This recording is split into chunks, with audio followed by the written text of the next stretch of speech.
আসসালামু আলাইকুম। আজকের রেসিপিটা শুধু নতুন রাঁধুনিদের জন্য। যারা এখনো মাছের সাথে কিভাবে সবজি দিয়ে রান্না করতে হয় সেটা এখনো শিখে উঠতে পারেননি। যেমন আমারও একদিন মাছ উল্টিয়ে বাছতেও শিখে নিতে হয়েছিল। তবে আজকের রেসিপিটা খুবই মজাদার হয়েছিল, তাই আপনাদের সাথে শেয়ার করছি। আমি এখানে কয়েক পিস কই মাছ নিয়েছি আর নিয়েছি ঢেঁড়স। ঢেঁড়সগুলো ছোট টুকরো করে নিয়েছি আর একটু কেচে নিয়েছি যাতে ঢেঁড়সের ভিতরে ঝাল মশলা ঢুকে। প্রথমে আমি কই মাছগুলি ভেজে নেব, তাই লবণ হলুদ মরিচ দিয়ে ভালোভাবে কই মাছগুলো মেখে নিচ্ছি। এবার মাছগুলো ভেজে নেব।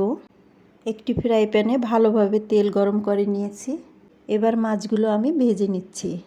এক পাশ ভাজা হয়ে গেলে ও পাশটা একটু উল্টিয়ে ভেজে নেব।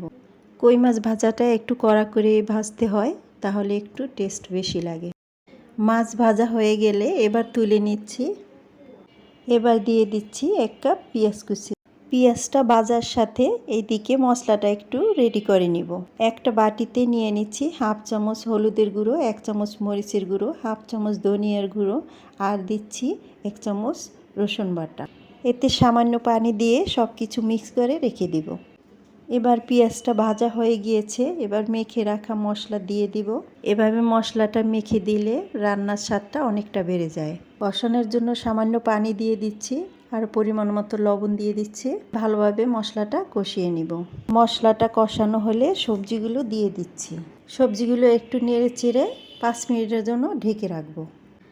5 মিনিট পরে সবজিগুলো ভালোভাবে কষিয়ে নিচ্ছি। এবার কষানো হয়ে গেলে দিয়ে দিচ্ছি পরিমাণ মতো পানি।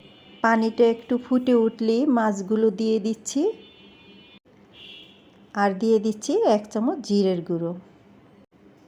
আবারও ঢেকে দিয়ে কিছুক্ষণ রান্না করে নিব। একটু সিদ্ধ হলে ঢাকনাটা খুলে দিচ্ছি। এবার ঝোলটা একটু শুকিয়ে মাখো মাখো করে নামিয়ে নিচ্ছি। আমি পরিবেশন করে দেখাচ্ছি। অনেক লোভনীয় হয়েছে। রেসিপিটি কেমন হয়েছে লাইক কমেন্ট করে জানাবেন। আর আশা করছি আমার চ্যানেলটি সাবস্ক্রাইব করে পাশে থাকবেন। সুস্থ থাকবেন, ভালো থাকবেন।